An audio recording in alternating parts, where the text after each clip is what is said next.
Muito bem, estamos aqui de volta com o nosso Congresso Unimed da Longevidade. Muito obrigado pela companhia que vocês têm feito até agora aqui com a gente.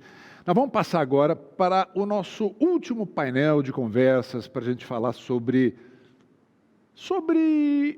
assuntos os mais variados possíveis, como religiosidade, empreendedorismo, vitalidade na maturidade e muito mais. Olha, vai ser uma espécie de um talk show, porque nós temos convidados muito especiais, com suas experiências de vida, e certamente irão enriquecer e estimular a todos nós.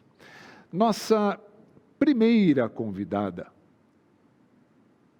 é uma das mulheres mais conhecidas do ecossistema de empreendedorismo brasileiro.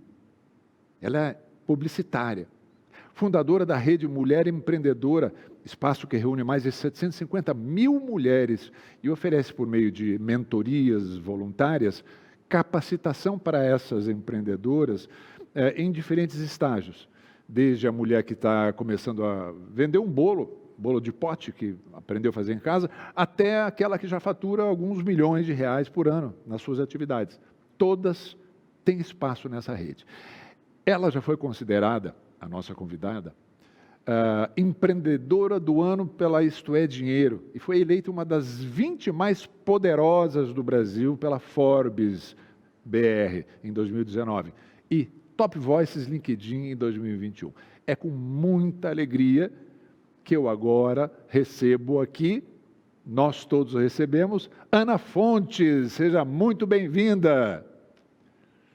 Ei, que delícia, Odilon. Tudo bem? Gostosa essa introdução, fiquei super emocionada. Nós que estamos emocionados em receber aqui. Eu falei agora há pouco Ana Alves, não sei porque estava com Alves na cabeça, é Ana Fontes, eu errei seu nome quando eu falei no bloco anterior. Ana Fontes, uma alegria receber você aqui. Mas vamos lá, nosso próximo convidado é o seguinte, ele é baiano. E vocês sabem que baiano não nasce, ele estreia, né? Pois a vida desse cara foi e continua sendo uma estreia. É um dos atores mais aclamados do cinema brasileiro, com participações em mais de 54, 55 filmes, pelo que eu entendo até hoje. Pode ser que seja mais, ele vai me corrigir. Mas entre eles, clássicos do cinema importantes, como O Pagador de Promessas, Ganga Zumbas, O Zoanjo, Vila Lobos, Uma Vida de Paixão. E na TV? Na TV foram mais de 30 e tantos, quase 40 trabalhos. Ele fez O Rei do Gado, O Cravo e a Rosa, Pantanal, O Clone, e por aí vai. Olha, esse cara é tão especial, ele é tão importante, que ele foi até enredo de escola de samba lá no Rio de Janeiro, em 2019, na Unidos da Porto da Pedra. O título era Antônio Pitanga, um negro em movimento. Bem-vindo, meu querido amigo Antônio Pitanga.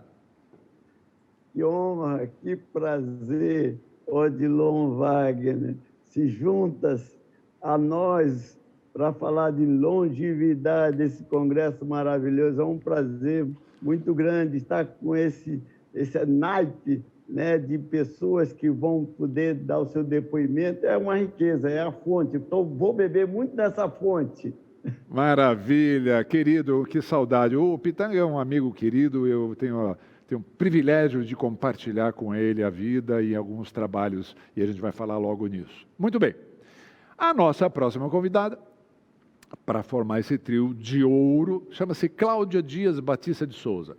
Ela é uma monja zen budista, brasileira, de ascendência portuguesa, missionária oficial da tradição Soto Shu, com sede no Japão. Ela também é a prima fundadora da comunidade zen budista criada em 2001.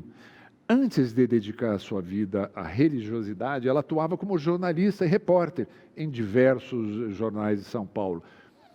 Suas palestras têm o objetivo de compartilhar ensinamentos e práticas que conduzam a uma melhor qualidade de vida, melhores resultados no trabalho, nas relações pessoais, interpessoais, e sempre baseando-se no tripé de uma construção da cultura da paz, no cuidado com a natureza, no respeito aos direitos humanos e ao meio ambiente, com um prazer enorme, com uma alegria grande recebemos Monja Cohen. Seja muito bem-vinda. Agradeço muito o convite, me honra estar com vocês, me honra essa boa companhia que vou ter aqui. E vamos juntos, Odilon, estamos juntos. Que alegria! Posso ver os três na tela ao mesmo tempo agora, diretor? Olha que beleza, olha que trio de ouro, olha que maravilha. Eu não sei nem o que eu vou fazer aqui, é tanta coisa que a gente tem para conversar. Mas olha, a primeira coisa que se me apresenta nesse painel é a diversidade. Então nós temos uma monja budista, temos a Ana, que o seu aprendizado, toda a sua vida veio da formação católica, e nós temos aí o Antônio Pitanga, que é das raízes matriz africana, do candomblé. Não é uma maravilha a diversidade? Isso não é importante, Monja Cohen? É muito importante. Quando nós falamos de uma cultura de paz, tem que haver essa inclusão daqueles que são semelhantes a nós, mas não iguais. Somos semelhantes, mas não somos iguais. E podemos acolher as várias linguagens diferentes da espiritualidade, sendo que todas convergem e devem converger para o princípio comum de o bem e o bem para todos os seres. Verdade. Ana, o que você acha dessa diversidade, da importância dessa diversidade? Eu acho fundamental, Odilon, como a Monja falou, eu acho que a gente vive momentos tão difíceis, né, onde as pessoas estão muito focando no individual e nas suas próprias convicções, que eu acho que são momentos muito importantes da gente ter outros olhares, né, a gente olhar com empatia para outras pessoas, a gente trocar ideias, né, e olhar para o que nos une, não o que nos separa, né?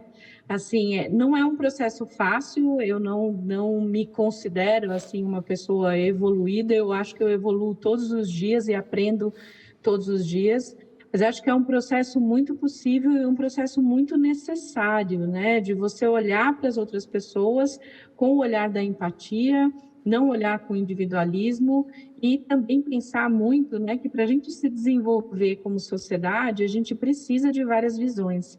A gente não pode ter visões únicas ou visões direcionadas, né? A gente precisa olhar, até porque a gente vive num país que é multicultural, que tem uma série de questões que a gente precisa tratar com muita seriedade, e se a gente não olhar para todas as visões, a gente acaba tendo um posicionamento muito enviesado. Eu digo que eu aprendo todos os dias. Quando a gente conversou, Odilon, eu falo muito isso, eu sou uma mulher de origem negra, nordestina, fui criada na periferia de Diadema, nasci no sertão de Alagoas, numa família de 10 filhos. Então, assim, olhar para a inclusão e para a diversidade faz parte da minha história e da minha jornada, né? Então, eu acho muito, muito importante o que a gente está fazendo aqui e que deveria ser refletido em todos os lugares. A gente sempre, assim, respirar fundo, né, e tentar olhar para outra pessoa e tentar conectar e pensar o que nos une. Eu acho que esse é o grande desafio que a gente tem que fazer sempre. Pois é, e nós no Brasil hoje vivemos tempos, como a gente tem falado, de tanta intolerância, de tanta polarização, que eu acho que todos aqueles que têm um mínimo de religiosidade têm o dever e a obrigação de trabalhar pela união, pela confraternização, pelo entendimento. No caso do meu amigo Pitanga, bom, o Pitanga, ele navega em vários mares, né? Você sempre fala que você não faz nenhum movimento, não participa de nenhum movimento negro, você é um negro em movimento, ou seja, você abraça tudo que aparece na sua frente e você... como exatamente foi o enredo, inclusive, né, Pitanga?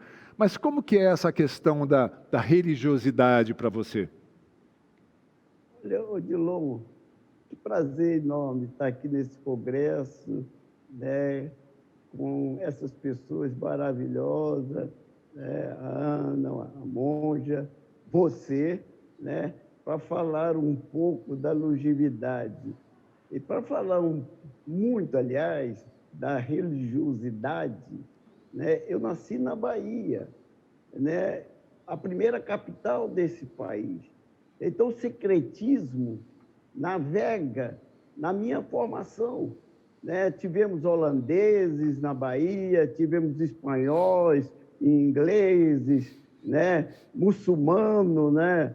Então, fizeram um dos mais importantes levantes de 1835, lá com Luiz Amaim. Então, todas essas religiões, católica, do Islã, né, do Candomblé, né, ela teve sempre na minha veia, na minha formação de entender. Eu acho que a questão da religiosidade, se você tiver um olhar democrático, entender as pessoas, eu acho que o país, o mundo seria outro. Respeitar o direito de ir e vir. Esse negro movimento é isso. O direito de ir e vir, de parar, de escutar, de ouvir, de falar, saber a hora de falar. Então, eu acho que essa maneira, eu acho que vai esculpindo uma criatura. Eu não estou ali engessado no candomblé, eu quero ouvir, quero trafegar em todas as religiões. Foi assim que eu viajei uma boa parte do mundo, né? Entendendo e entrando, e as portas se abrindo para mim, para que eu pudesse, né, não só entender, conversar, compreender, mas participar e respeitar o outro. Então, eu acho que eu tenho uma maneira de entender a minha formação, é que ela veio no braço da justiça, né, mesmo com todos os percalços, né, da perseguição, da invisibilidade, do preconceito, né, seja do negro, seja do baiano, do nortista, né, tudo isso a gente teve, tá entendendo? Então, eu acho que quando você chega a essa idade que a gente chega, que eu estou chegando a 82 anos, é que a gente pode olhar no retrovisor da caminhada, da vida, e dizer, valeu a pena, sim. Que bacana, que bacana. Olha, e você tocou num ponto importantíssimo. Você falou que você, do candomblé, você quer saber o que existe do lado de lá também, que você não fica restrito a só um movimento, que eu acho isso uma visão muito moderna e muito interessante. Mas a Monja Coen também falou recentemente. Eu estava conversando com ela sobre a importância da interreligiosidade, ou seja, as pessoas de todas as religiões se unirem, né, nos seus ideais comuns, né? Então, eu mesmo participo de movimentos interreligiosos que juntam o catolicismo, o espiritismo. Eu sou espírita kardecista, então já tem mais uma diversidade aqui, mas fazemos muitos eventos em conjunto com muçulmanos, católicos, evangélicos, fazemos muito isso. Mas a monja, outro dia, falou para mim assim, eu gosto mais, em vez da interreligiosidade, ela falou da transreligiosidade. Explica para a gente um pouco o que é isso, Monja Coen. É um pouco o que o Pitanga falou, né? Que nós podemos penetrar nas religiões dos outros. Não é só olhar de fora como um turista, mas a gente pode praticar a prática do outro sem perder o seu propósito. Tem um padre católico maravilhoso que ele começou a praticar o Zen budismo e ele foi para o Vaticano, e no Vaticano pediram para ele fazer uma missa lá na Capela Sistina, e ele pôs todo o público lá sentado em meditação Zen. E aí o pessoal falou, mas você vai deixar de ser católico? Eu falei assim, nunca.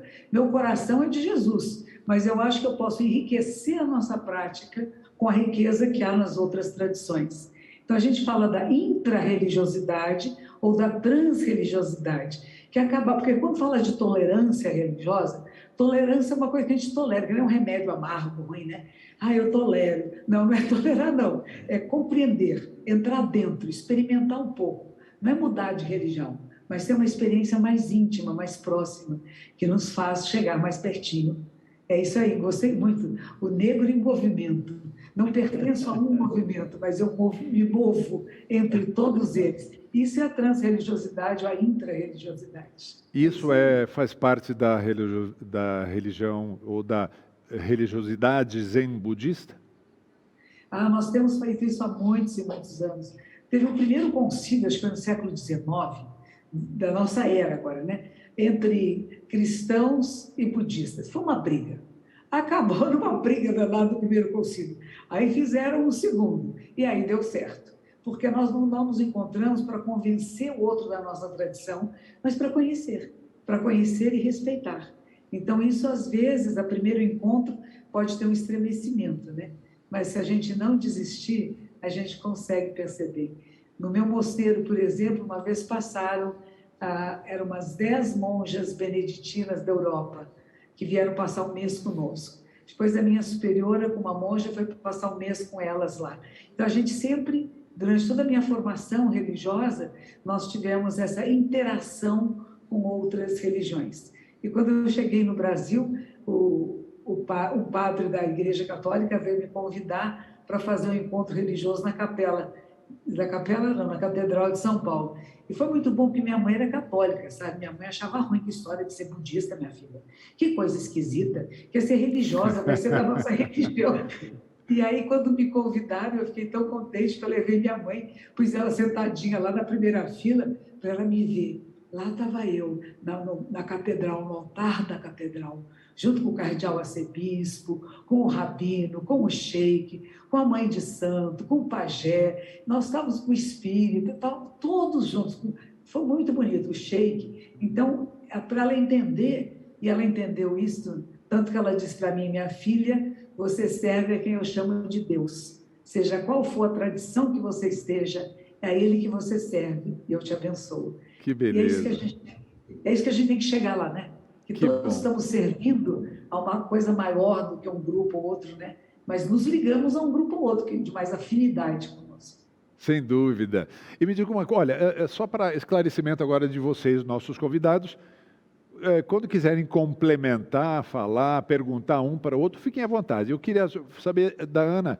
Ana, você acha que religião, saúde, ciência estão conectados? Nossa, que difícil, né? Eu queria aproveitar, Odilon, e complementar que eu achei lindo o termo de transreligiosidade da monja, porque, na verdade, assim, é exatamente isso. Cada um de nós pode ter as suas crenças, mas não devemos querer convencer as outras pessoas das nossas crenças, mas entender, ter empatia e colaborar, que eu adorei as histórias que a monja comentou. Eu super acredito que é possível a gente não juntar, mas a gente conviver em harmonia, religião, ciência, né, diferentes perspectivas. Eu não acho que a gente tem uma coisa que é separada, né? Obviamente, quando você fala, principalmente, a gente discute muito isso, né? Quando você fala de Estado, né, que é uma questão muito séria, o Estado tem que ser laico, porque o Estado tem que olhar para todos nós. O Estado não pode ter o viés religioso, porque ele tem que olhar para todas as pessoas, mas ele tem que ter empatia com todas as religiões. Eu acho que esse é um ponto importante. Aqui tem um pouco de confusão, mas nem vou entrar nesse mérito aí. E eu acho que sim, assim, ultimamente, até no momento que a gente tem vivido na pandemia, eu sigo diversos cientistas, eu não sou da área de ciência, a minha formação é comunicação, eu fui executiva durante muitos anos e sou empreendedora há 14 anos, ou seja, eu ajudo e convivo com pessoas que estão criando negócios ligados ao seu propósito e que está com o foco de melhorar a vida das pessoas. Mas o que eu tenho seguido muitos cientistas, especialmente mulheres, me desculpem os homens, nada contra eles, mas eu sigo muitas cientistas mulheres e eu vejo muito assim que a ciência, obviamente, né, olha para a prova, o que tem que ser feito, como tem que ser feito, né, de todos os conceitos éticos da ciência, mas boa parte delas sempre fala da questão da religiosidade. Claro que não misturando os conceitos, até porque a ciência tem uma série de questões envolvidas, mas elas mesmo falam, né, quando a gente atingiu momentos muito difíceis nessa pandemia que nós estamos vivendo, muito difíceis, teve inúmeras vezes que eu olhava, via as notícias e os números e a vontade que eu tinha era só de chorar, né? Porque você imagina a quantidade de pessoas que passaram por tantas situações difíceis e ainda estão passando. E essas cientistas que eu acompanho, a Natália Pasternak, Denise Garré, enfim, a Ethel, a Melanie, são várias cientistas muito reconhecidas, elas de vez em quando davam uma pitada ali da questão, olha, vamos ser humanos, nós somos a ciência, mas a ciência tem que servir aos seres humanos, tem que servir a nós para a gente ter uma vida melhor e para a gente conquistar as coisas, não coisas materiais, mas Sem para a gente dúvida. conquistar uma tranquilidade. Então, eu acho que tem sim, a gente não tem que ter o cuidado de não misturar. Hoje a gente está vivendo tempos muito complexos, mas a gente tem que entender que a ciência está aí para nos ajudar, como nos ajudou agora, Exato. nesse momento difícil, né? Exato. No espiritismo kardecista, existe uma regra ou um dito muito frequentemente repetido, que é a gente tem que equilibrar o racional com o emocional. Sempre ter os dois lados equilibrados. Não pode ser nem só impulsivo, né, e nem só racional demais, buscando o equilíbrio. E aí eu pergunto para o Pitanga. Pitanga, para a gente ainda nesse primeiro momento encerrar esse, ou pelo menos, e antes de passar para próximos temas, sobre religiosidade ainda. A religiosidade é importante na maturidade, nessa idade que a gente está mais velhos? Claro que é. Eu acho que a fé, né, cada um depositando a sua fé, que ela é única, né, ela é num Deus só, né, seja em qualquer manifestação religiosa, né, porque quando você chega a uma idade, né, e que está exercendo todas as suas funções, né, quase que 100%, né, no sentido de entender, né, tem que entender essa obra, né, que esta obra é você é a matéria-prima, né, você deve ter cuidado muito de você. No meu caso, eu acho que eu me cuidei de mim, eu gosto de tomar conta de mim, né, eu acredito que eu sou um arvoredo que existe lá naquela floresta, de várias árvores, vários frutos. Eu estou cuidando da minha árvore, né, do meu ser, né, da minha luz, né? Então isso é fé, né? Isso é uma maneira que você, né, navega, né, por toda a vida, né? Não é chegar a 8 décadas, né, 82 anos e dizer assim, não, agora eu tenho fé, né? Eu acho que essa maneira de regar, de tomar conta de você, já é um ato de fé, né? De você estar se elegendo, porque é a criação, né? É o poder da criação que está manifestado em você, e você é o guardião desta criação. Exato. E a religião, religião é religar a criatura com, né, o Criador, né? Então tem todo sentido isso que você fala. E também, monja, a religião é diferente de religiosidade, não é? Nossa, eu acho que entre todos nós seres humanos temos essa procura pela espiritualidade, pelo sagrado, né? E eu gostei muito do que o Pitanga falou agora, que bonito, ser o guardião do sagrado. Em cada um de nós o sagrado se manifesta. Nós dizemos que o todo se manifesta. Eu não sou parte do todo, eu sou o todo que se manifesta em inúmeras formas. E é nosso dever cuidar. E é importante isso, que cada um de nós cuide de si, porque ao cuidar de si, está cuidando de todos os outros, que é a ideia da máscara, né? A gente põe a máscara não é só para me proteger, mas quando eu me protejo, eu protejo o outro. Então, cuidar de si, sentir compaixão. Nos Estados Unidos, está muito na moda agora, autocompaixão, que eles falam. Quer dizer, esse amor, esse guardião de si mesmo, cuidado de si mesmo, perceber-se, sentir-se. Agora, existe uma diferença, vamos dizer, entre espiritualidade e religião.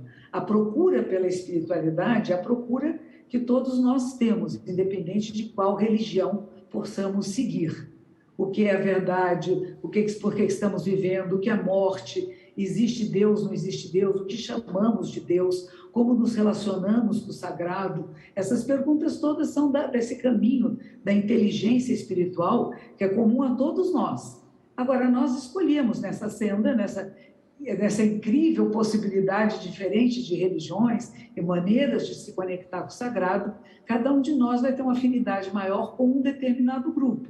E conforme a gente entra nesse grupo, nós podemos fazer o que você falou religiosamente. Ter uma prática constante, incessante. Outra coisa do religião também é relegere, ler de novo. E às vezes nós temos que fazer uma releitura da nossa história. Isso é gostoso de fazer. E a meditação é um caminho para a gente fazer essa releitura da nossa vida. E não precisa ser só depois dos 80 anos, né, Pitanga? É durante a vida toda. A gente dá uma olhada para nós, o que eu estou fazendo, como é que eu estou sendo no mundo, e como é que eu posso ser melhor no mundo, né? E a pergunta que você fez também para a Ana é bem importante, né? Claro que está tudo interligado. Tanto que o sentido de saúde é física, mental e social. Então, se eu tenho saúde física, eu tenho saúde mental, espiritual e social é de relacionamentos. A gente sabe que a pessoa está melhor quando ela se relaciona com mais leveza com as outras. Uma pessoa amorosa não tem racismo, gente. Uma pessoa amorosa não faz discriminação preconceituosa, não tem exclusão. A pessoa que acorda, que desperta, percebe que está interligada a tudo e a todos. A toda a vida da Terra. Adorei a imagem da árvore. É isso aí. O povo indígena diz que as árvores é o povo de pé, né? Mas nós também somos bípedes, povo de pé. Fazemos a conexão do céu e da terra. Olha que bonito, né? Que lindo, lindo, lindo. Aliás, eu quero jogar aqui agora uma questão que é importante, que a Ana trabalha bastante com isso também. Temos falado durante esses dias todos sobre a posição da mulher, sobre preconceitos, sobre machismo, etc. Ontem falamos muito sobre isso.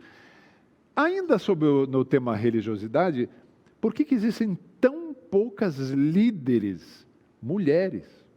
Por exemplo, a Igreja Católica até hoje não aceita a ordenação de mulheres. Hoje. E é meio que incompreensível. E não é só a católica. A judaica também, eu já ouvi falar de casos aqui e ali de uma rabina, mas que está fora, não é dentro da coisa central lá, né? E pastoras, existem sim algumas pastoras, mas poucas. E eu pergunto, por que, Ana? Por que até o que acontece que até na religiosidade a mulher é colocada de lado, e ela que já foi considerada deusa, elas eram as grandes deusas, porque davam a vida, né? Foi falado isso aqui até ontem.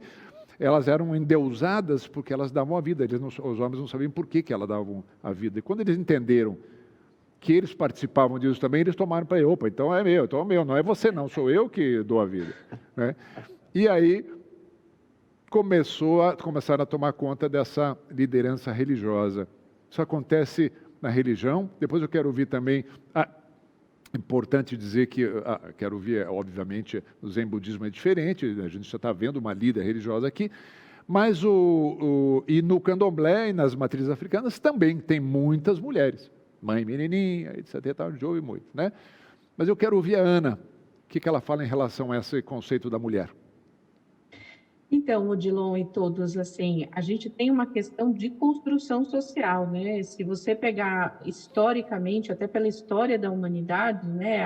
Os homens eram os que iam buscar, os que iam caçar, e depois a gente foi mudando esse processo como um todo. A religião veio, né, depois desse processo, nem vou discutir porque eu não sou especialista em religião, mas assim, o que eu estudo há 13 anos é a posição da mulher na sociedade.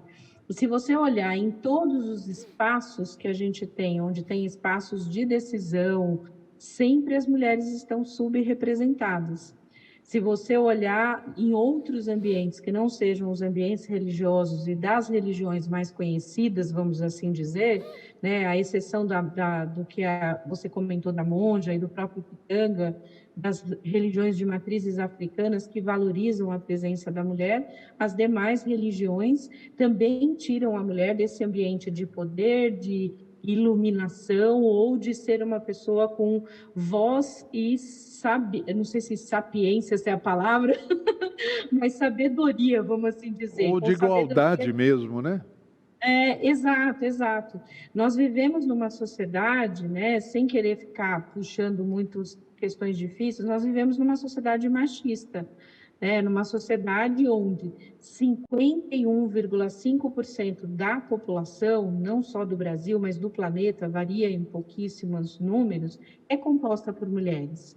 E se você olhar a realidade das mulheres em todo o planeta, claro que em menor grau, em pior grau, você tem uma situação onde as mulheres não têm voz, onde as mulheres não têm direitos, onde as mulheres não têm condições, onde as mulheres não podem estudar, onde as mulheres não podem uma série de coisas. A exemplo da religião. Então, para mim, a questão da religião não é uma questão específica da religião, é uma questão que está relacionada à construção de uma sociedade patriarcal, baseada na figura masculina como sendo a figura da sabedoria, e a figura feminina como sendo a figura do cuidado, do vai estar ali com a família, vai estar com os filhos, vai estar fazendo aquele papel, que é o papel que as pessoas sempre colocam as mulheres, né?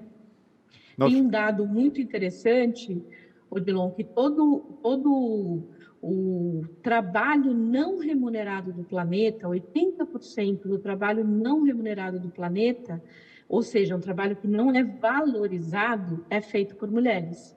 Em casa. Então, cuidado com a família, é isso, cuidado com a família, com os filhos, com a casa, com os companheiros, com os idosos, com os doentes.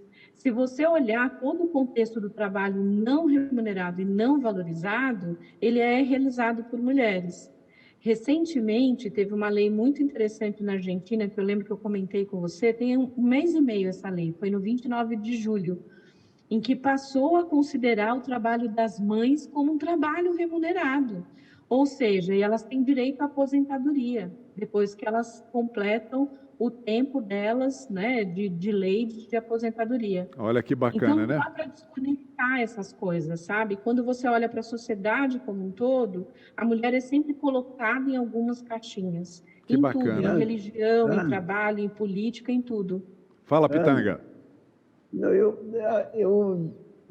gostava, né? Eu era muito apaixonado por matemática, né? E acho que tudo na vida é matemática, só o amor que não é. Né? Ele é emocional, ele tem outro sentimento que não é 2 e 2 são 4, 3 e 3 é 6, não.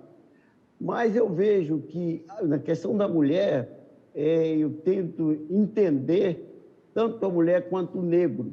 Nós somos maioria. Né? A mão do colonizador, do homem, né? Da cultura machista, que nos colocou a referência de padrão de sucesso, ele é loiro, ele é branco, né? E é homem, tá entendendo? É isso. Então, tanto o negro quanto o branco também está atrás dessa referência, que é ser este branco, essa referência que é o grande marketing, né? Pior, terrível marketing. Então, assim, como será? Eu sempre entendi, eu não quero falar para os brancos, eu quero falar para a minha comunidade. O dia que a minha comunidade negra entender o que eu estou falando, nós teremos exatamente um movimento dos mais bonitos, né? Porque eu entendo, e também acho que a mulher não se vê na mulher. Se somos maioria, né, devia estar nos pontos estratégicos, essa conta não fecha, tá entendendo? Então, para mim, o dia que isso acontecer, Ana, para mim, o dia que acontecesse, a maior revolução do planeta social e cultural virá pela mulher e pelo negro, porque nós não armazenamos ódio, nem não temos esse sentimento do ódio, da mesquinharia. Está entendendo? A mulher... A mulher... tudo bem? Não, só complementando uma coisinha que você está falando, o Pitanga, ele é um dos homens que tem esse olhar do feminino muito presente na vida dele. Primeiro, porque ele... nós estamos falando aqui de mulher, temos duas mulheres fortes aqui. Ele é casado com uma mulher forte, a Benedita da Silva, que é uma mulher maravilhosa, forte, e tem uma filha forte, que é a Camila Pitanga, né? Então, ele está cercado de mulher. Mas não é isso, não é só sobre ele, essa companhia. Ele criou os filhos como pai e mãe. Então, o Pitanga tem o lado feminino dele, o lado da sensibilidade feminina muito forte. E o lado feminino, o feminino é muito mais inclusivo do que o masculino. Não é isso, Pitanga? Mas, Odilon, tudo está no princípio. Né? Eu fui criado, eu vim de uma mãe chamada Maria da Natividade. Eu nasci exatamente no primeiro dia da Segunda Guerra Mundial, 6/6/39. Né? Então, essa Maria da Natividade... Soltaram o cachorro aí. Alguém soltou o cachorro. Fala. Criou 4 filhos. Eu sempre tive um olhar para esta mulher que veio de uma pobreza. Eu nasci no Pelourinho, né? Ela foi sempre empregada doméstica, tem uma relação com seus patrões de uma inteligência muito grande, né? E ela me ensinou a olhar para esta mulher, que até hoje eu tenho esse olhar deitado nessa mulher que me pariu, né? Me fez chegar ao mundo, né? Com todas as dificuldades, né? Eu comecei a entender a grandeza e a importância e a humanidade da mulher. Eu não entendo, por exemplo, quando a gente diz assim, a matemática não fez, como é que o ser vem da mulher? E você vê hoje, nos dias de hoje, essa violência. O filho matou a mãe, matou a avó, como? Porque nós temos, se eu puder complementar, Odilon, eu claro. acho que é um ponto muito, não sei se eu posso. Pode. Eu acho que um ponto muito importante é assim, quando a gente fala de defender as mulheres ou de defender as pessoas negras, né, porque a gente fala de interseccionalidade, de desigualdades, né? O Brasil é o 7º país mais desigual do planeta, né? Nós vivemos, infelizmente, num país onde a maioria das pessoas não tem acesso e onde a renda é concentrada numa minoria. E é muito curioso que eu sempre ouço até hoje: olha, Ana, eu queria trabalhar com essas mulheres aí, com essas minorias. E a primeira coisa que eu tenho que explicar para as pessoas é que nem as mulheres, nem os negros são minoria, porque as mulheres são 51% e os negros são 54%. Eu falo assim, na verdade, nós somos uma maioria minorizada por um estabelecimento de padrões sociais, né? Padrão social de sucesso, como o Antônio falou, que é o padrão do homem branco de classe média ou da mulher branca de cabelos claros, de cabelos lisos. Eu alisei meu cabelo durante 30 anos, mais de 30 anos da minha vida, né? Porque eu tinha vergonha de ter cabelo crespo. Então, trazer essa questão da identidade, trazer essa questão da pessoa se colocar como indivíduo, se respeitar como indivíduo, é uma coisa muito séria.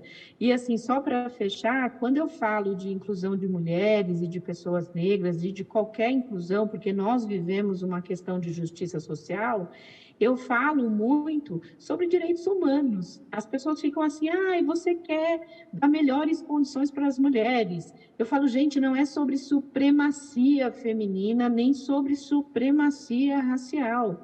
Nós estamos falando de direitos humanos, é inclusão, né? Você dá condições e oportunidades para as pessoas que não tiveram condições e oportunidades. Sem dúvida. Quando fica assim, fica muito mais claro, né? Sem dúvida. Monja Cohen, qual é a sua visão nesse debate? Não, é muito importante, a gente tem que falar de equidade, né?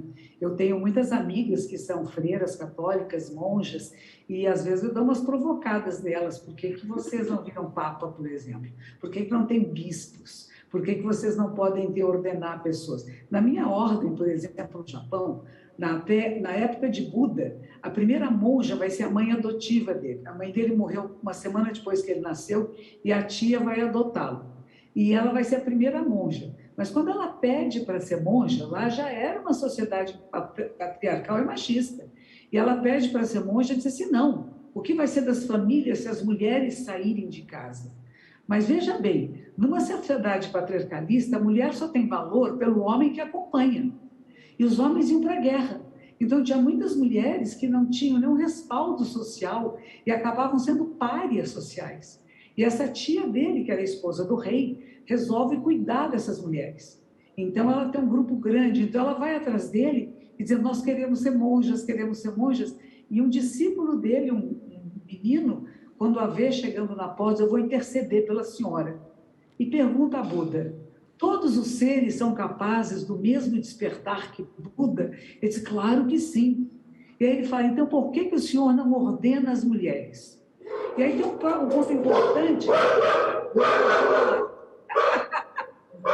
Eles vão latir lá no portão, assim, tem que esperar um pouco.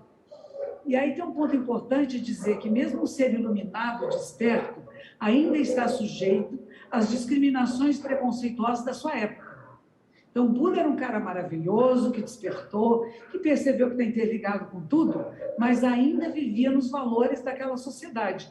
E ele precisou que alguém apontasse para ele. E na hora que esse discípulo dele aponta, ele fala, puxa, é mesmo, o que eu estou fazendo? Eu que estou dizendo que estou tão fora de discriminações e preconceito, ainda estou mantendo uma tradição que não é mais necessária. Então, ela foi a primeira monja histórica. Quando eu cheguei no Japão também, a sociedade japonesa, as primeiras monjas foram mulheres ordenadas no Japão, e depois virou uma ordem masculina.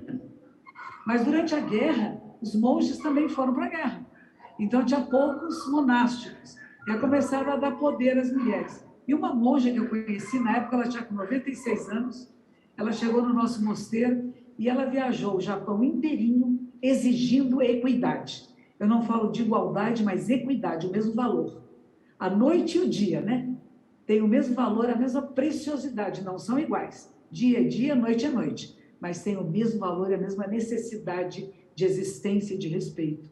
E é isso que ela conseguiu. Ela viajou o Japão inteirinho e fez com que nós, monjas, pudéssemos ordenar discípulos e discípulas, ter cerimônias especiais e ter a mesma equidade dos monges. Isso é no Japão, porque nem todos os países budistas é assim. Então, eu tive essa bênção de morar no Japão, de ser treinada num mosteiro, onde essa equidade se propõe a existir. Mas quando você olha os templos, e a Ana falou muito bem, os templos das mulheres, os templos das monjas são pequeninos. Os templos dos monges são enormes, poderosos, politicamente muito influentes. E os das monjas não são tanto. Antes de vir para o Brasil, fui visitar um abade superior, me despedi dele, e ele geralmente sentava numa cadeira alta. Quando ele me viu, mandou o oficial dele pôr a almofada dele no chão, sentou do meu lado e disse assim, os ensinamentos agora estão na mão das mulheres, porque os homens estão muito envolvidos na política da ordem, de poder, de fama, de lucro, né? E vocês não. Vocês estão vivendo o verdadeiro ensinamento. Eu acredito que são vocês que vão levar adiante o Dharma, que é a verdade, o caminho, né? E eu fiquei muito honrada de ter recebido essa incumbência do nosso superior, como quem diz, pois é, às vezes os homens ficam tão envolvidos em coisas menores, eles esquecem do essencial. E talvez nós, mulheres, que estamos chegando agora nas posições de liderança, nós ainda chegamos com uma pureza de que realmente queremos fazer o bem para todos os seres. Vai ser sempre assim? Nós vamos cair nas armadilhas que os meninos também caíram? Não sei.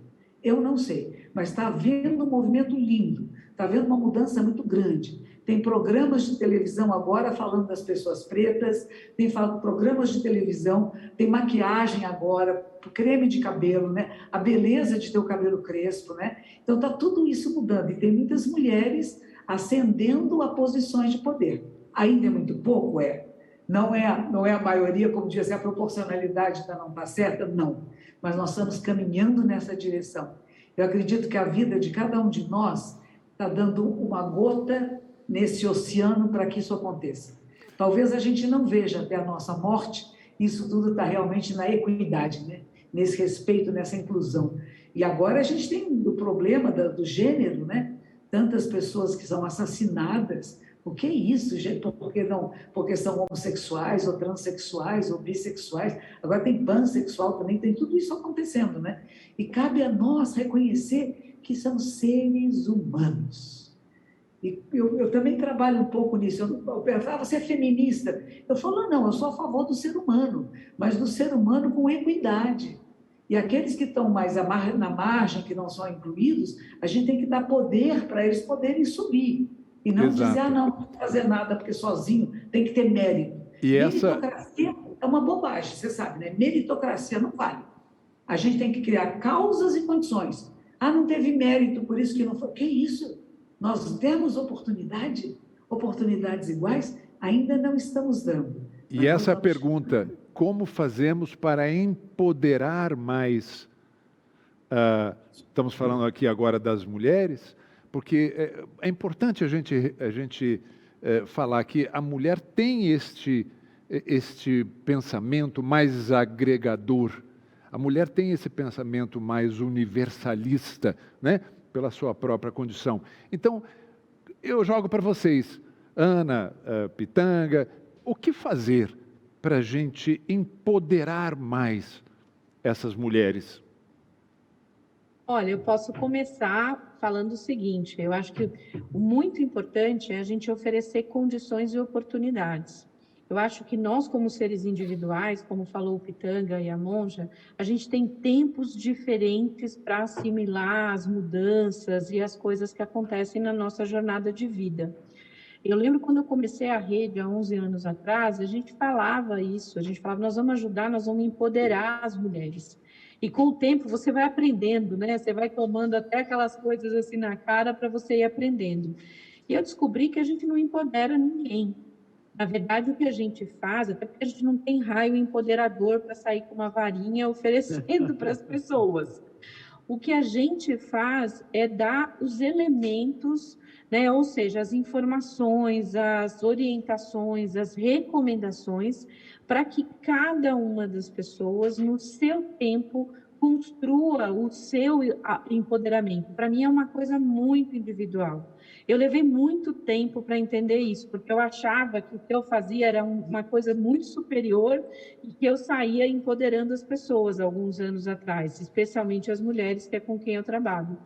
Mas eu descobri com o tempo, até acompanhando dezenas, milhares de histórias de mulheres nesses 13 anos que eu trabalho, que cada uma assimila de uma forma diferente as ferramentas e os elementos que a gente oferece para ela buscar a própria transformação. Então, eu acredito demais que o nosso papel seja para as mulheres, incluir pessoas negras, incluir pessoas trans, porque nós estamos vivendo hoje uma questão muito forte, que é a questão da inclusão e diversidade. E não é porque a gente é assim, é legal ser diverso, é bacana ser diverso. Não é legal nem bacana, é necessário. Né? Eu falo que, de uma forma, é duro o que eu vou falar, mas assim, se as mulheres e as pessoas negras quisessem vingança, eu até admitiria vingança, mas é assim, vingança não é uma coisa bacana, né? A gente tem que se dar por feliz, porque o que a gente está querendo é equidade, a gente está querendo as mesmas condições e os mesmos direitos. O que a gente tem que fazer é dar os elementos, para que a cada uma das pessoas decida no tempo dela como é que ela quer seguir com a sua jornada. Maravilha. Então, essa é a minha visão, sabe? E você faz isso na rede. Na rede você faz exatamente isso. E, Pitanga, você como homem, ouvindo essas conversas, você é um homem que tem essa percepção muito maior. Você não é um machista, você é um homem de coração do mundo, né? Você enxerga o mundo como ele é. E nós somos tudo, né? Nós não somos uma coisa só. Como que foi na sua vida, as mulheres da sua vida, a importância na criação, por exemplo, da tua filha, que se transformou numa mulher tão importante, tão bonita, do ponto de vista como ser humano, né? E você teve um papel muito, muito grande nisso. Você recebeu muita informação, você recebeu muita herança feminina e você também projetou essa herança para os seus filhos e netos, não é verdade? Com certeza. Eu penso muito, né, que muito cedo, né, através da minha mãe, né, eu pude ver as mulheres, né? Minha mãe representava e traduzia exatamente esse sentimento. E nesse sentimento, nesse bojo desse sentimento, né, estava ali a mulher e a mulher negra. Essa aliança da mulher negra, né, e o homem negro, para mim, ela foi fundamental de entender a grandeza e a importância do sentimento da mulher, né? E vi esta mulher criar 4 filhos, né? Claro que a gente vivia numa pobreza, mas não uma pobreza franciscana, como se dizia na época, né? Mas uma pobreza digna, porque na década de 40, a comida que a gente comia naquela época, hoje está na mesa dos ricos, né? Ela custa muito caro, por isso que você tem uma pobreza aí galopante, né? Mais de 15 milhões de brasileiros desempregados. Então, você não tem comida, você não tem gás, você não tem um projeto de nação que venha no seio da educação, da formação da criatura. Eu estou com 82 anos, né, e custa entender, né, quando olho no retrovisor da minha caminhada, da minha vida, que eu ainda estarei vivo para que essa aliança possa acontecer. Tem que investir, claro, na base da pirâmide. Quem vai ter esse resultado, essa resposta, são as minhas netas, meus netos, está entendendo? Então, acho que é por aí, quer dizer, quando você vem de lá, e quando eu falo muito ali no retrovisor da vida, o mundo estava estagnado há mais de 150 anos. A partir da década de 50, deu uma guinada de 380 graus. Né? Então, o homem foi à lua, a camisinha, a pílula, né? Todos os direitos da mulher, que vem de 1947, 48, então tantas lutas, né? A guerra, a questão do Vietnã, a questão de você ter ditaduras e poder lutar pelos seus direitos, tá entendendo? Então, você assim, o homem avançou culturalmente, socialmente, uma revolução da tecnologia, né? Então, você assim, meu Deus do céu, quando chego nesse estado, nessa caminhada, que eu olho e digo assim, puxa, que revolução é essa? Maravilhosa! Ela veio para humanizar. Não é isso que está acontecendo, meus companheiros. Pois né? é. Essa revolução tecnológica, ela veio para ser utilizada de um olhar assassino, veio para ser uma tragédia, porque você tem na palma da sua mão um mundo, e você dialoga com o mundo, mas você não humaniza, nem recebe esse sinal da humanização. Você fica fechado em si mesmo, com o seu iPhone, com o seu laptop, você está no mundo. Aí, o outro está aqui, estendendo a mão, ou um sorriso para você. Não tem sorriso. Você não sabe mais escutar, porque você só escuta o que você quer escutar. Então, o homem, a criatura, está engessada. E nós... né? Às vezes eu caio... Eu não sou pessimista, hein, Odilon? Oi? Eu não sou pessimista, mas às vezes eu me encontro...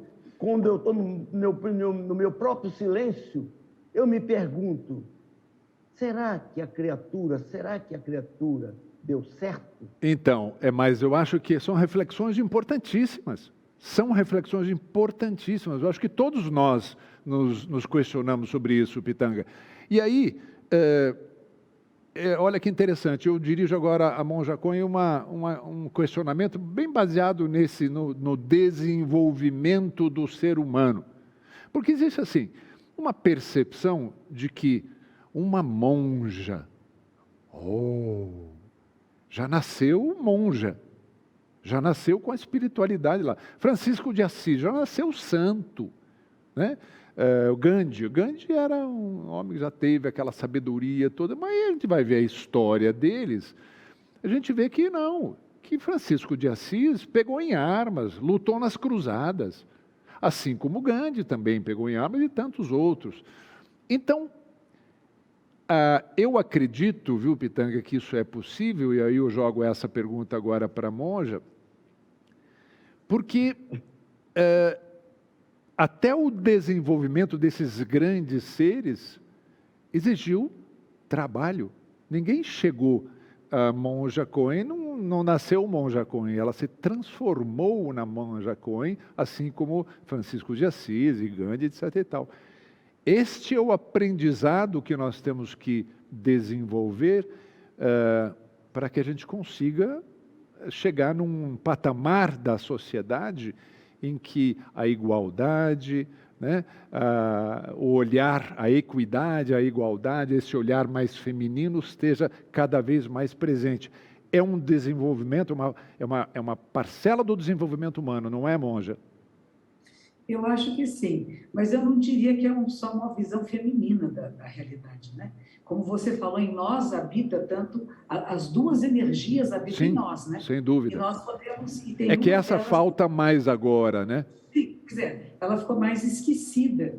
Se a gente pensar, Jesus de Nazaré era um homem extremamente feminino. Sem dúvida. Ele pensava no bem de todos, queria o bem de todos, falava de igualdade, que somos todos irmãos. Sem dúvida. Então, ele tem essa visão mais ampla.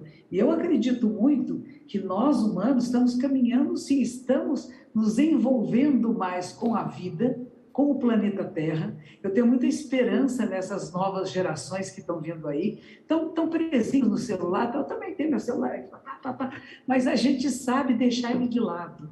E agora nós ainda estamos vivendo esse momento da descoberta de um meio de comunicação, é um brinquedo novo, mas a gente vai cansar desse brinquedo.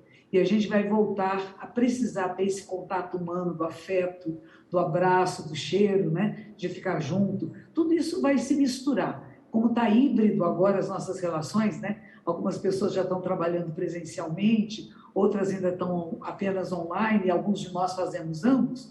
Isso é novo, é um bebê novo que está saindo.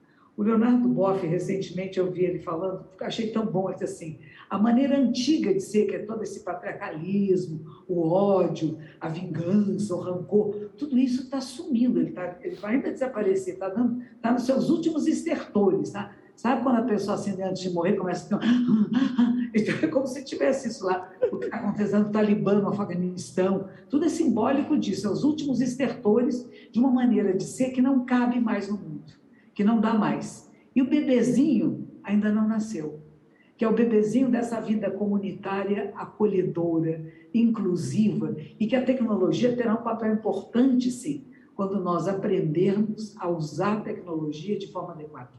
Não é ser usado por ela, é como tudo. A bebida, ela pode ser alguma coisa que leva a pessoa à alegria, à confraternização, mas pode engolir a pessoa, e a pessoa não existe mais. Açúcar em excesso faz mal, sal em excesso faz mal, tecnologia em excesso faz mal. Então, o que estão fazendo nas escolas agora em outros países? As crianças têm direito a usar o celular para brincar por 1 hora. O resto do tempo que está na escola, as outras 3 horas, usa a tecnologia para estudar. Então, nós podemos mudar todo o sistema pedagógico que vai ser, e não é que é pobre ou rico, não. Todo mundo vai ter, quando chega numa escola, um aparelho que talvez nem seja mais isso aqui. A tecnologia está tão rápida que a gente nem sabe o que vem por aí, mas todos vão estar ligados numa forma de um aprendizado mais lúdico, mais agradável e mais inclusivo. E não vai ser só tecnológico. Nós vamos poder ir nos lugares. A educação verdadeira é isso. Você vai até diferentes comunidades e vai ter encontro. Nossos povos indígenas, gente. Que lindo! E agora ainda estão falando de demarcação, gente. Quer dizer, tem um povo malvado aí. Tem um povo que não acordou. Eu falei, não acordaram, não despertaram. Estão vendo pequenininho, estão vendo miúdo, estão vendo depois. Mas não é a maioria, gente. É uma minoria muito barulhenta. Porque a maioria já está acordando, está despertando e está percebendo que nós precisamos cuidar uns dos outros, incluir. E aí, independente de ser homem ou mulher, de ser branco, ser preto, não tanto faz. a gente está incluindo todos no nosso coração. Mas Jesus eu concordo com a monja, eu Sim. concordo e acredito tudo isso que eu acabei de falar, né? Acreditando que nascerá uma nova criatura. Daqui a 50, Isso. 70 anos nós não vamos estar aqui. Virá uma nova criatura, um novo ser, né? Isso. Com toda essa mudança, tá entendendo? Entendendo toda essa revolução, né? Que esse ser virá, está por vir. Mas, por enquanto, eu estou no século XXI vivendo esses, como dizia minha mãe, cada dia com sua agonia. Isso, mas olha, eu concordo com você, Pitanga, mas é justamente essa a questão que eu tinha levantado para a monja, que era justamente, ele não vai nascer daqui a 50 anos, nós vamos nos desenvolver e nós estamos em processo de crescimento e desenvolvimento social, sim. O Chai tem uma frase muito interessante que ele diz assim, que nós nunca vivemos um período tão iluminado quanto agora.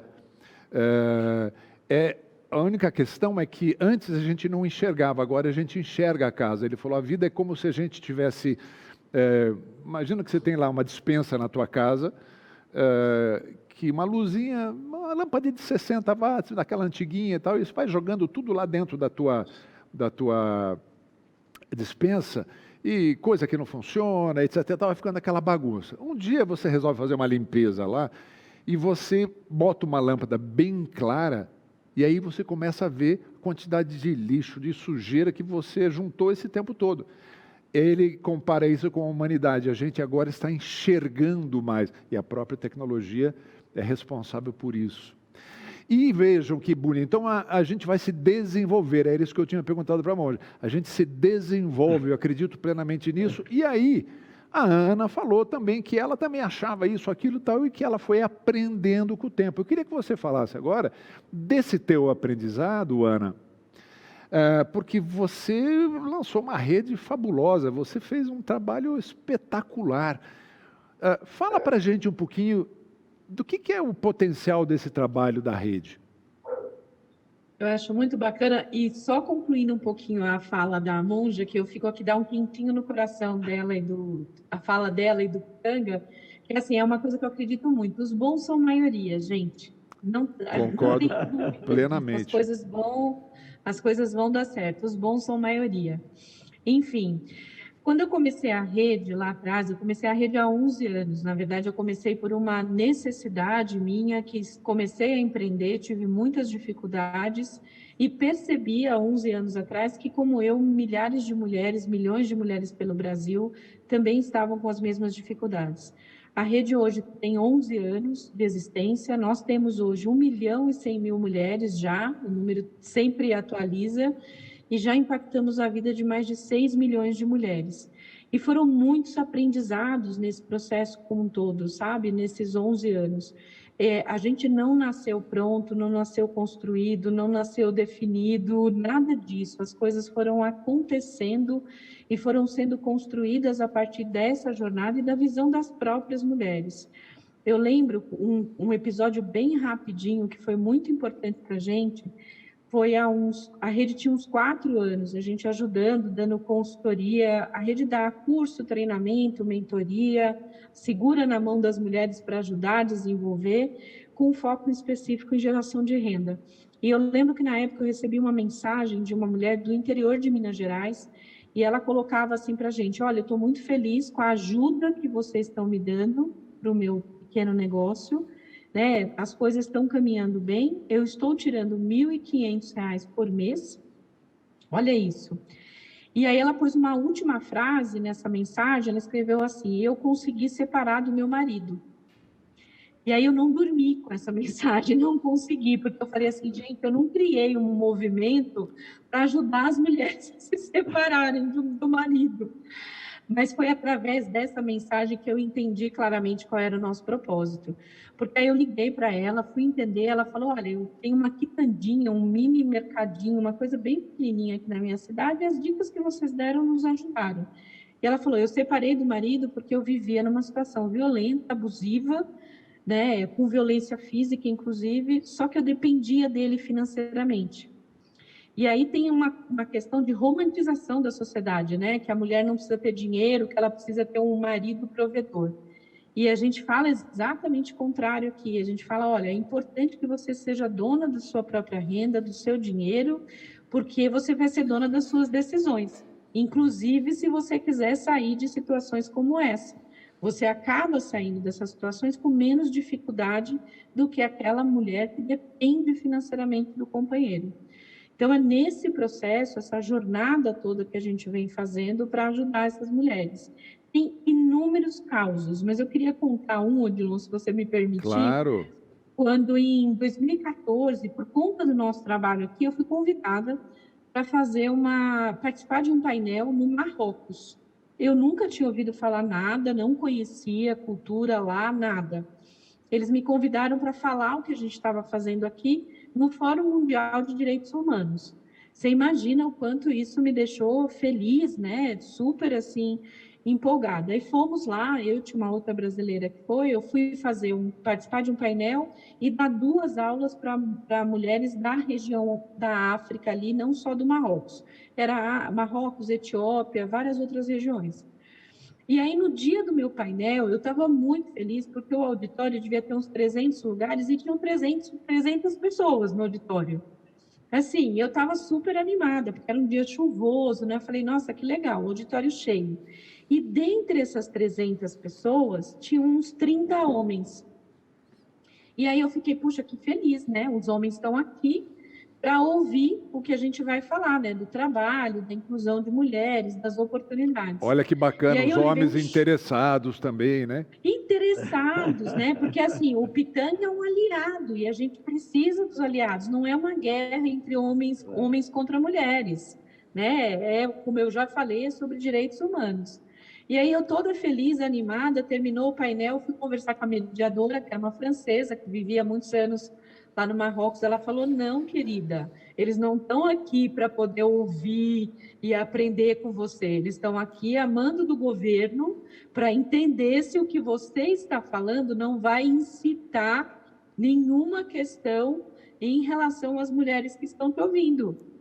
Olha. E aí, assim, eu falei, puxa vida, né, que tristeza, porque infelizmente, não sou especialista em cultura do Marrocos, mas é um país ainda onde 70% das mulheres são analfabetas, não por opção, mas porque para estudar elas precisam ter uma autorização de uma pessoa do sexo masculino, ou pai, ou marido, ou um irmão, elas não podem estudar por conta própria. Então, para elas, o ambiente de trabalho é um ambiente muito difícil. Então, só resta para quem precisa gerar renda trabalhar com o negócio, fazendo pão, fazendo comida, várias coisas que elas acabam fazendo. Mas voltando ao empoderamento, quer dizer, empoderar a mulher, sim, acho que isso empodera. Quando você facilita ela ser empreendedora e desenvolver as suas habilidades, você está dando poder a ela. Tá aí esses exemplos que você acabou de citar. Exatamente, a gente dá os elementos, ou seja, da inspiração, da informação, da conteúdo, da capacitação, para que ela tome as decisões de como ela vai fazer isso, como ela vai aplicar. Beija. Sim, eu acredito que a gente ajude a empoderar, eu só não acredito que a gente tem uma varinha que a gente sai empoderando. Claro, evidente. Mas é muito bacana a gente ver essa realidade e ver essas transformações. Você mesmo disse, quando conversamos, que, e para mim foi uma informação, olha, Pitanga, Monja, foi uma informação que eu não sabia, que até a Constituição de 1988, a mulher viúva não podia cuidar do espólio. Ela tinha que nomear um homem para cuidar do espólio. Vejam só que absurdo. Agora, nós estamos falando de alguns anos atrás. Então, 30 anos, em termos históricos, é nada. Sem homem, a mulher não é nada. Mas, exato. É surpreendente que a gente, com um período tão breve, tão próximo do que a gente está, né, essas coisas aconteçam. Mas eu também, como a Monja, como o Pitanga e como a Ana, acredito sim, acredito no ser humano, acredito no homem, e acho que pessoas como vocês é que fazem a gente viver e acreditar na vida e no ser humano.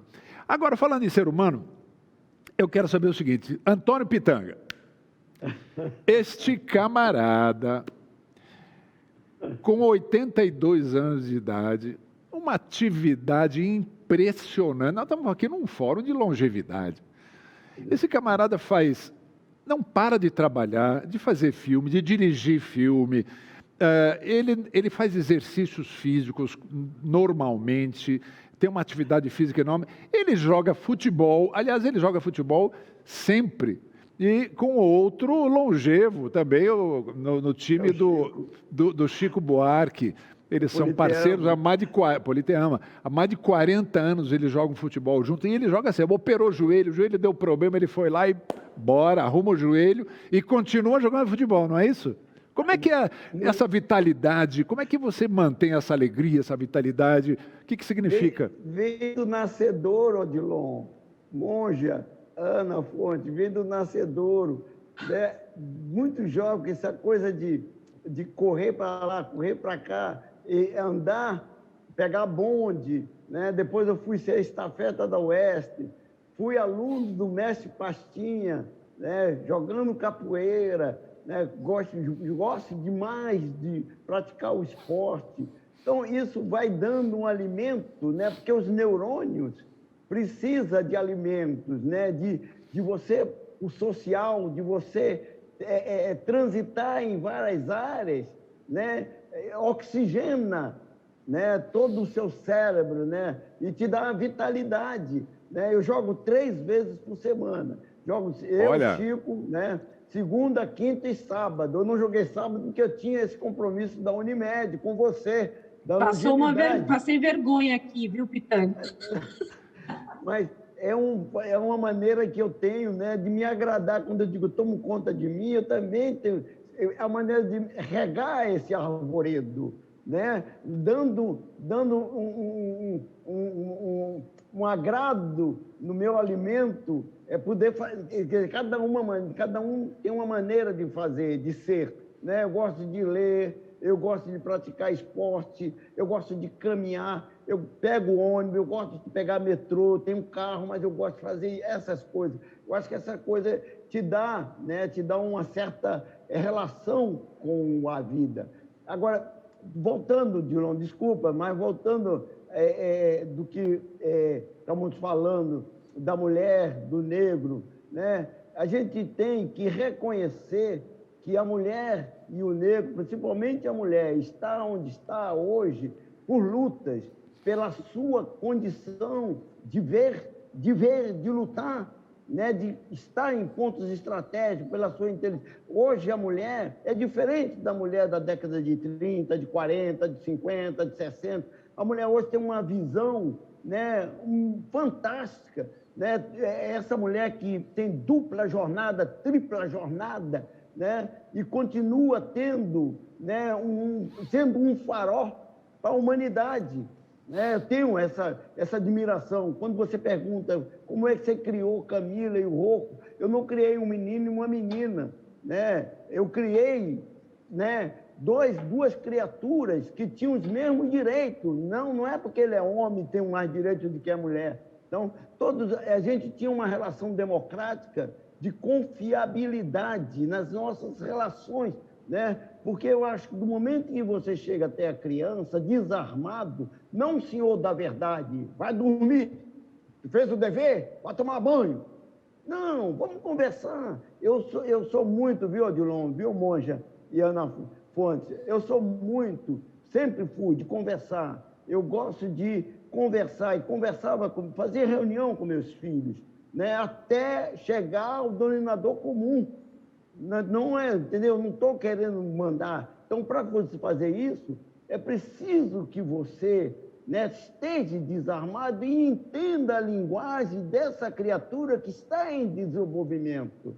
Então, hoje, quando eu olho para esse poderio da mulher, esse movimento nacional, mundial, eu só sou aplausos. Só sou aplausos, porque é uma luta que a gente tem que se espelhar, né? Porque são vencedoras, são lutadoras e vão conquistar esse mundo, com certeza. Tá entendendo? Eu sou, viu, Odilon? Odilon? Eu estou te ouvindo, mas é maravilha. Eu te conheço muito bem, amigo. Eu sei exatamente como você pensa. Eu tive o prazer. Não é. Então, eu acho que é isso, é praticar a vida. Sem dúvida. Eu acho que essa relação que me deixa muito, muito feliz, né? E com um olhar, né, muito seguro, vem da mulher. Foi minha parceira. Essa aliança da mulher e do negro lá atrás de criança. Maravilha. Desde criança, eu acho que cada um de nós, Odilon, Monja e Ana Fontes, cada um de nós somos um griot. Cada um de nós tem uma história para contar. E essa maneira de contar. É isso mesmo. E eu conhecia muito bem essa história do Pitanga, dele fazer reuniões, quando ele me contou, achei muito engraçado quando nós começamos. Fazia reunião com os filhos. Não, pega, junta aqui, vamos discutir esse tema. Ou seja, diálogo. E aí eu pergunto para a Monja Cohen, até para o desenvolvimento da espiritualidade, a gente não vê, é muito difícil a gente encontrar famílias que desenvolvem a questão da espiritualidade dentro do seio da família, porque justamente não tem essa proximidade. Então os filhos eles vão nascendo sem nenhuma... porque a família tem uma tradição católica, outra uma tradição judaica, outra é budista, mas segue meio que por osmose, não porque teve uma inspiração. Portanto, eu lhe pergunto, isso deve ter acontecido com você também, imagino, porque você deve ter descoberto a religiosidade ou a espiritualidade no seu caminho, na sua vida.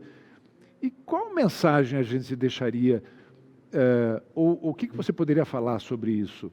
Sobre a necessidade dessa formação mais ampla dos jovens, das crianças, né? É importante nós nos ouvirmos uns aos outros, né? Eu acho que eu tive a bênção de ter meus avós muito próximos de nós aqui em casa. Então, meu avô tinha histórias muito de ética, de verdade, de ser uma pessoa correta. A gente adorava ouvir as histórias dele, eram muito inspiradoras. E havia isso que o Pitanga fala, a gente tinha a mesa da refeição, era uma mesa também de conversa. E tinha até dicionário do lado da mesa, aparecia uma palavra, tinha que procurar o que a palavra era. Então, tinha uma coisa, meus pais foram educadores, trabalharam com pedagogia, então minha mãe teve até uma vida difícil, porque ela separou-se do meu pai, e no grupo social, naquela época, quando ela se divorciou, foi muito mal vista, mas uma mulher divorciada, uma mulher que não presta, ela perdeu todos os relacionamentos, até dentro da própria família, ela foi meio excluída, mas ela trabalhava, foi professora, foi educadora, e teve que abrir esse caminho. E ela dizia muito para mim assim, a mulher não tem direito nenhum nessa sociedade, ao homem tudo é permitido, a mulher não é. Então, ela sem nem com a intenção ela foi abrindo esse caminho e abrindo os meus portais de percepção. Ela foi fazer faculdade de filosofia depois do divórcio. Não era divórcio, era desquite, né? Ela foi fazer a faculdade de filosofia e eu queria ficar muito pertinho dela, eu gostava de carinho, e ela me fazia ler os livros que ela estava lendo, para poder ela estudar. Eu lembro de um livro de antropologia, que na época ela estava lendo, inesquecível, tinha 9 anos de idade, em que falava de matriarcalismo, e que na África ainda existiam sociedades matriarcalistas, algumas na China e outras na África, onde a líder do grupo era sempre uma mulher. Quem tomava as decisões eram as mulheres. Os homens estavam lá, eram parceiros, elas que escolhiam os seus parceiros. Ela podia se casar até com vários da mesma família, irmãos, mas as decisões do grupo, da sociedade, eram femininas. E eu lembro que ela falou assim, olha que coisa rara, né? Eu fiquei com aquilo na cabeça, nossa, isso existe. E é possível, e eram sociedades antigas em que há a possibilidade dessa equidade, né? Como tiveram grandes rainhas no passado, grandes líderes, mulheres, que a história não conta. Nós não temos história da África, nós não temos história de mulheres, nós não temos história dos povos indígenas. Nós estudamos uma história muito limitada da Europa, gente. É muito pequeno isso. E o que está acontecendo agora, que eu acho importante, é que nós estamos nos envolvendo mais. Eu não falo desenvolver, mas envolver mais. Estamos nos envolvendo mais com a terra, estamos nos envolvendo mais com todos os povos, nos envolvendo mais para ter mais conhecimento. A luz está mais acesa, né? Acendendo as luzes, elas estão acendendo. Elas estão acendendo aqui, ali, vai acendendo, e daqui a pouco nós vamos ter esse clarão. Talvez a gente não veja. Eu tenho 2 bisnetos, viu, Pitanga? 2 bisnetinhos. Que demais! Um tem 7 anos, outro tem 3. Então, a gente fica achando que tem uma responsa aqui, né? O que eu vou deixar para essa meninada? Mas eu acredito neles. Eu vejo a minha neta, o marido da minha neta, troca a fralda da criança, dá banho, dá comida, que meu pai nunca fez isso. Meu pai não põe a mão na criança. Então, a gente tem que ter uma nova sociedade surgindo e todos eles muito envolvidos com o meio ambiente, com produtos naturais. É uma coisa bonita que está acontecendo. Então, a gente sabe que nós, como humanidade, estamos num processo de crescimento, sim. Não é tão rápido que nem a gente queria, mas é no seu próprio tempo. Então, dando tempo ao tempo, nós vamos deixar que isso vai acontecendo. E estamos mudando, sim. Que bacana. O tempo todo. Porque nada é fixo, nada é permanente. E a nossa presença no mundo, o nosso olhar, o nosso pensar muda. Às vezes você não precisa nem falar, né? Mas você está na sala e o pessoal já sabe, eu já sei como é que o vô pensa, né? Eu já sou influenciado por esse vovô, por essa vovó e pelos mais antigos. É importante isso, da gente perceber a importância dos anciãos, né? A gente fala conselho... Quando eu fiz 60 anos, tinha um xamã, meu amigo, que disse assim, agora você entrou para o conselho das anciãs. Eu falei, ai, que bonito, né? Agora você já pode ser uma conselheira.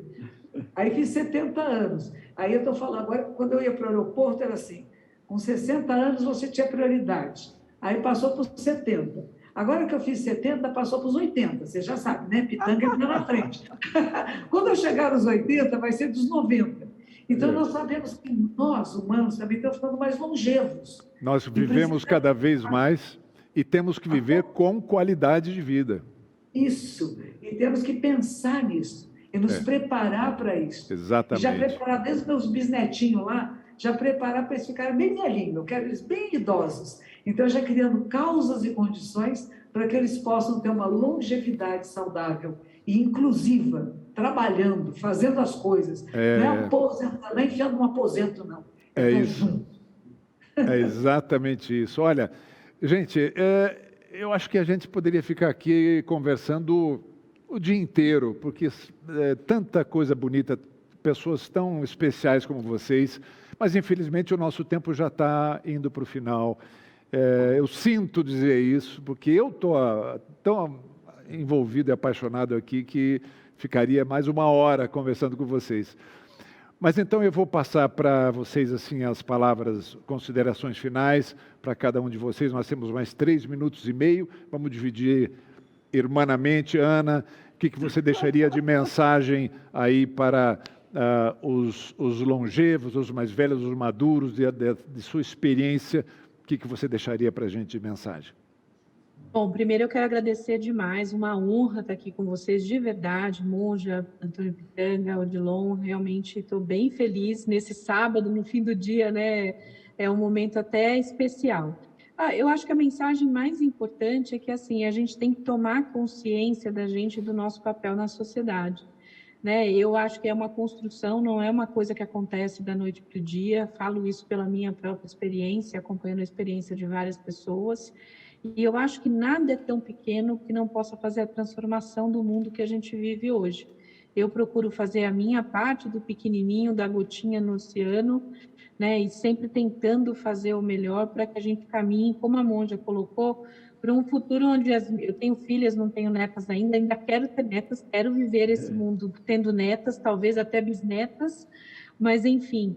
E colocar para as pessoas que a idade não pode ser um limitador. Na verdade, eu acho que a gente não tem que olhar para nenhum limitador, seja idade, condição social, vida. Eu só gostaria realmente, como o Antônio colocou algumas vezes, que a gente tivesse as mesmas condições e oportunidades. Eu ainda não consigo dormir pensando nas milhões de pessoas que passam necessidades e que têm dificuldade, e a gente precisaria melhorar essa situação.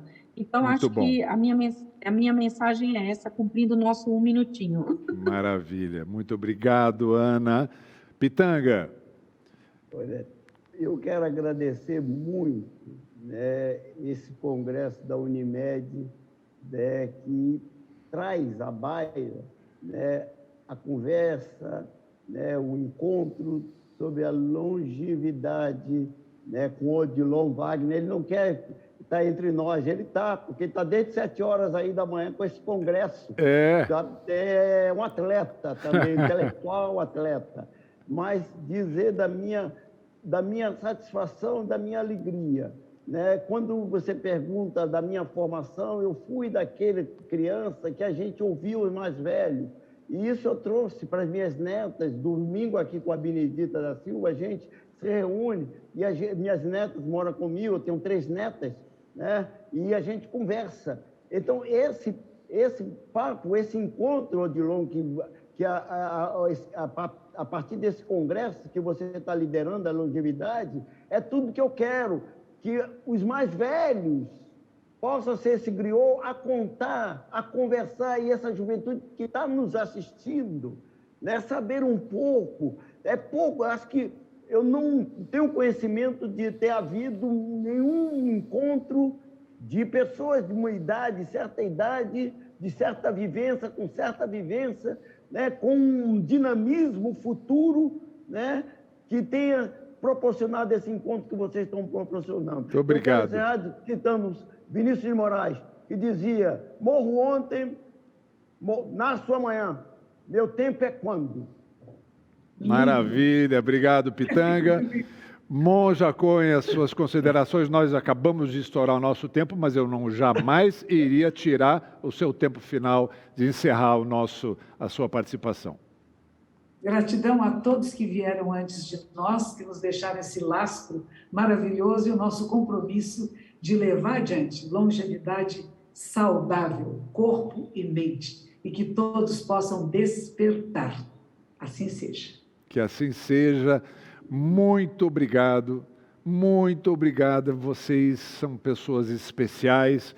Obrigado, Antônio Pitanga, Monja Cohen, Ana Fontes. Vocês iluminaram o nosso dia aqui, trouxeram muita reflexão, muita luz para o nosso caminho, e para todos que estão nos assistindo, eu tenho certeza.